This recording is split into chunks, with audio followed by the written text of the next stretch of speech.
안녕하세요. 박선투입니다. 자, 오늘은 오랜만에 좀 격투기 진짜 관련된 얘기 좀 한번 해볼게요. 자, 요즘에 그 알렉산더 페레이라랑 안칼라에프 이거 시합하고 나서 또 그 얘기들이 열심히 나오는데 과연 타격가는 레슬러를 이게 이길 수가 없나? 이런 얘기가 많이 있습니다. 사실 그래플러가 타격가 이긴 거는 역사가 정말 오래됐죠.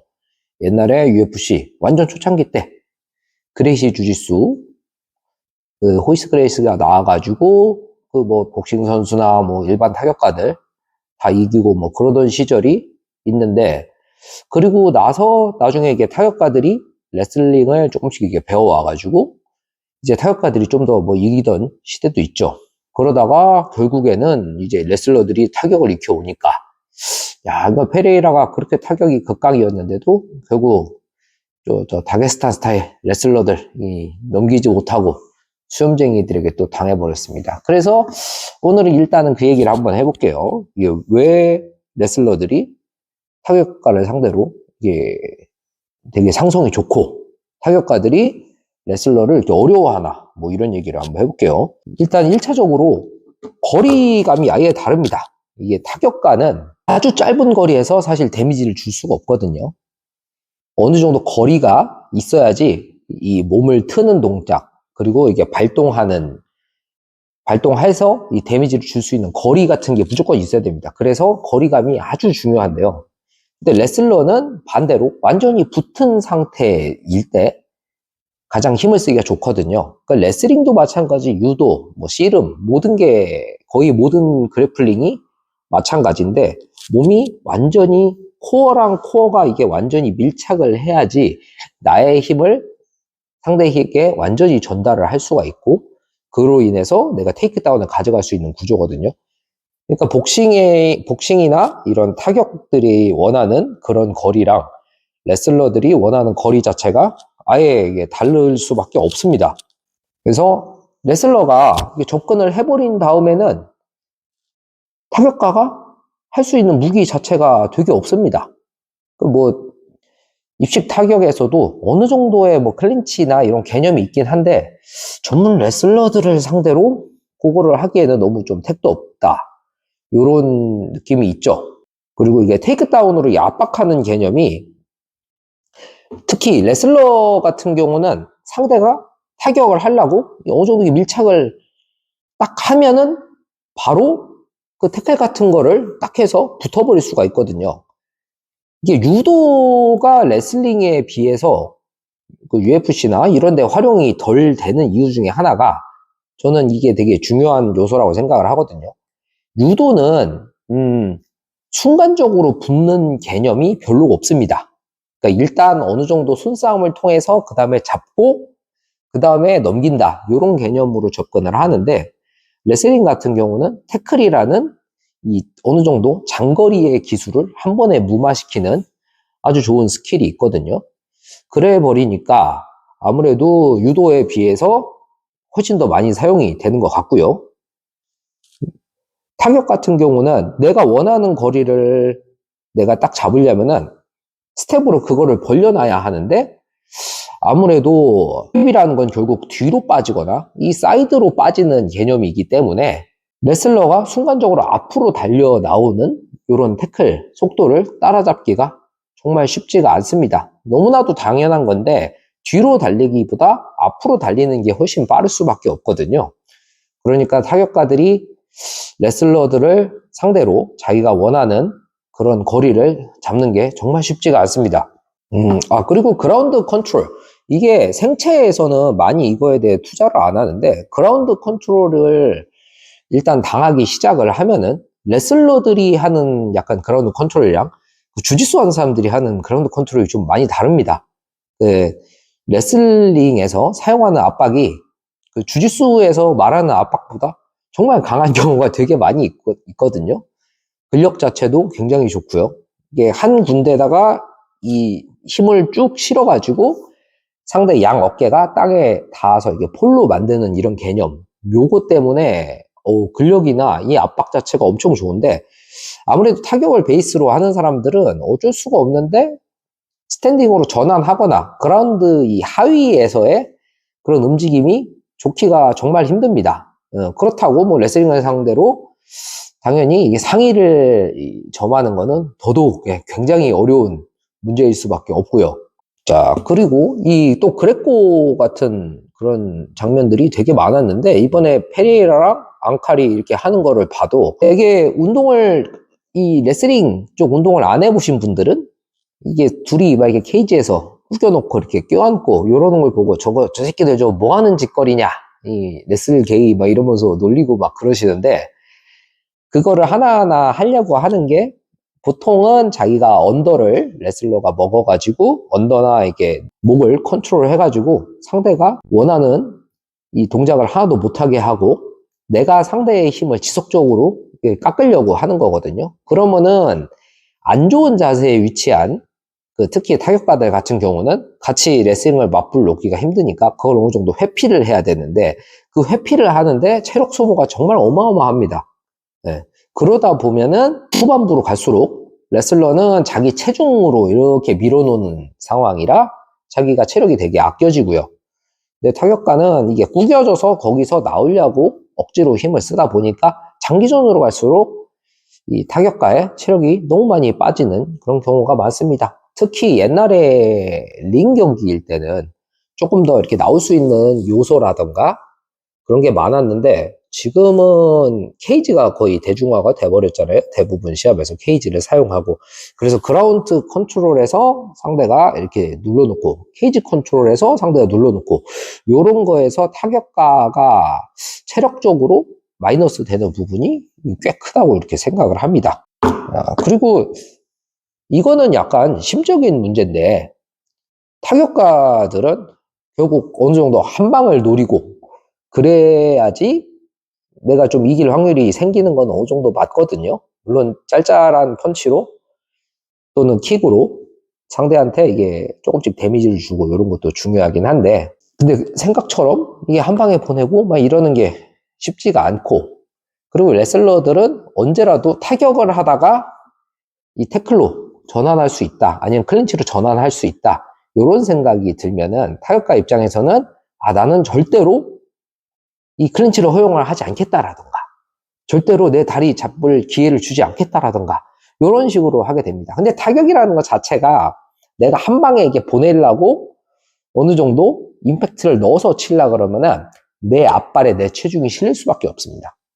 여기 앞발에 체중이 실리고 그리고 손이 나가는 개념이죠. 아니면 뭐 킥도 마찬가지고요. 근데 그렇게 하는 순간은 뭐를 뜻하냐면은 내가 그 앞에 디딤발에 체중이 실려서 그 발을 뒤로 뺄 수가 없는 상태가 돼버립니다. 그 레슬러들이 그 상황에서 태클을 하는 게 가장 이상적인 상황 중에 또 하나기도 하고요. 그러다 보니까 이 타격하는 선수들이 자기가 태클이 당할 게 무서우면은 자기 실제 타격 실력의 절반도 제대로 못 쓰는 경우가 너무 많거든요. 그런 지금까지 뭐 말씀드린 그런 점들 때문에 타격가들이 기본적으로 레슬러들을 이렇게 제압하는 데가 아주 쉽지 않다. 이렇게 좀 생각이 듭니다. 그래서 타격가가 이 레슬러를 이기려면 어떻게 해야 되냐? 뭐 이게 일단 방법은 뭐 이게 말은 다 할 수는 있죠. 그러니까 테이크다운은 방어를 해야 되는데 많은 타격가들이 잘못 생각하는 게 테이크다운을 또는 뭐 그래플링을 내가 방어만 하고 이 스프롤 해갖고 떼어내고 이런 식으로 운영을 하고 내가 타격 때려서 이기겠다. 이게 이상적으로는 좋은데 현실적으로 그게 되게 힘들거든요. 내가 한 번이라도 테이크다운 당하면 내가 진다. 이런 마음을 가지고 하는 순간에 내가 절대로 이걸 좀 적극적으로나 아니면 한 방을 노리거나 이런 식으로 풀어갈 수가 없습니다. 그래서 궁극적으로는 레슬링을 뭐 디펜스, 오펜스 이거가 양쪽이 다 돼야지 내가 원하는 방향으로 좀 풀어갈 수가 있거든요. 그 아마추어로 하고 그런 분들도 다 똑같은 말씀 하세요. 내가 타격가인데 태클 방어하는 것만 익혀가지고 타격으로 때려서 이기겠다 하는데 뭐 해보시니까 아시잖아요. 타격으로 때려서 사람 보내는 것도 되게 어려울 뿐더러 그렇게 여러 역방을 내가 치다 보면은 내가 무조건 허점이 날 수밖에 없거든요. 그러니까 레슬러는 한 번만 눌려놓으면은 그다음부터는 자기가 체력을 굉장히 아끼기 때문에 내가 어느 정도 과감하게 쳐도 내가 그래플링 가면 이긴다 이런 생각만 가지고 있어도 자기가 타격하고 이런 거 엄청 자신 있게 할 수가 있습니다. 그러니까 타격가 입장에서도 내가 실제로 시합에선 쓰지 않을 거여도 디펜스, 오펜스 이거를 전부 다 강화해서 MMA를 위한 레슬링도 좋지만 그냥 레슬링을 위한 레슬링을 좀 하시는 걸 추천드립니다. 그러니까 저도 원래는 타격가 출신인데 제가 레슬링 할 때는 그냥 완전 순수하게 레슬링 룰로 레슬링을 열심히 했던 걸로 제가 기억을 합니다. 네, 저는 이거를 배워서 내가 원하는 데다가 뭐 MMA에 적용을 해야지, 뭐 주짓수에 적용을 해야지, 뭐 이런 생각 안 합니다. 그거는 나중에 그냥 자연스럽게 되는 부분이고요.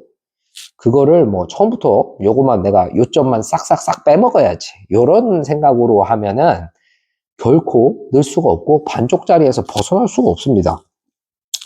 그 움직임을 딱 잘해서 이 스텝으로 거리 유지를 하겠다. 요것도 좋은데 그 요즘 같아서는 참 쉽지 않은 것 같습니다. 레슬러들이 옛날같이 막 타격을 절대로 못하고 타격은 아예 섞지도 못하고 그냥 태클로만 확 붙고 이런 식으로 옛날에 뭐 UFC 초창기 뭐 케빈 랜드맨이나 뭐 마크 콜먼이나 댄 세번 뭐 이런 시절에는 그게 가능했죠. 네, 아예 다리 못 잡게 하고 스텝으로 거리 계속 늘리면서 태클 헛방나게 해놓고 내가 타격을 이긴다. 뭐 이런 전략을 세울 수가 있었는데 요즘 같아서는 일단 타격 자체가 이거 레슬러들이 너무 좋아요. 너무 좋고 그 본인들도 뭐 가까워지만 지면은 그냥 태클 하겠다 막 이런 생각을 해버리니까 옛날 같은 전략으로는 참 쉽지가 않을 것 같습니다. 그리고 또 카운터를 잘 치는 방법이 있죠. 근데 카운터를 잘 치는 방법도 결국은 기본적으로 내가 레슬링이 깔려 있어야 됩니다. 깔려 있어야 내가 상대가 태클이 들어오고 그래도 내가 그래플링을 한번 섞어주면서 막아주고 거기서 상대가 떨어질 때 카운터를 넣거나 뭐 이런 식으로 해야 되는데 상대를 일단 떨어뜨릴 수 있는 그 레슬링이 필요합니다. 그러니까 레슬링이라는 그 무술 자체가 상대가 뒷걸음질 치면은 따라붙기가 되게 수월한 운동이고 레슬링 룰에서 또 밀어내기라는 점수가 있습니다. 이렇게 동그랗게 경기장이 돼 있잖아요. 거기서 밀어내면 또 점수 따고 이런 개념도 있어요. 그래서 앞으로 푸시하는 게 엄청 강한 운동이거든요. 그거를 스텝으로 밀어내고 카운터로 잡는다. 이것도 참 쉽지 않습니다. 그러니까 페레이라나 앙칼이나 이번에 봤을 때 페레이라한테 뭐 제가 뭐 그렇게 할 주제는 아니지만 그냥 개인적으로 아쉬웠던 거는 너무 클린치를 쉽게 허용을 하는 것 같아요. 그거를 스텝으로 좀 더 돌려내는 그런 전략이 있었으면 좋지 않았을까. 돌려내고 카운터나 이게 엘보 이런 거를 좀 활용을 해가지고 상대가 클린치를 제대로 못 붙게 하는 게 좀 필요했는데 앙칼이 생각보다 타격이 되게 좋더라고요. 타격이 되게 좋아버리니까 타격을 섞다가 클린치로 밀고 가고 타격을 섞다가 클린치로 밀고 가고 다시 하체로 내려가고 이 전략에 페레이라가 너무 대응을 못한 거 아닌가 이런 생각이 들었습니다. 뭐 오늘 타격가가 레슬링을 좀 이기기 힘든 그런 이유에 대해서 얘기를 해봤고 약간의 뭐 또 생각을 해봤는데 지금 당분간은 이 레슬러들 특히 저 다게스타 스타일 저 수염쟁이들 저 사람들 어떻게 이길까 이 생각이 많이 듭니다. 이게 타격가가 이긴다면은 진짜 엄청난 센스와 공격력으로 좀 제압을 해야 될 텐데 아무래도 그런 선수들이 나와야 더 MMA가 부흥하고 그러니까요. 이게 타격가들 좀 더 잘 활동할 수 있는 그런 룰 개정도 약간 필요하지 않나 뭐 그런 생각이 듭니다. 오늘은 이거저거 그냥 얘기해 봤고요. 제가 라이브 방송을 지금 생각 중입니다. 그래서 좀 지속적으로 저희 구독자분들하고 대화를 많이 나누고 싶어가지고 그렇게 진행을 할 생각을 하고 있고요. 아마도 토요일 저녁쯤에 이렇게 하지 않을까 생각을 하고 있습니다. 자, 오늘도 시청해 주셔서 감사합니다.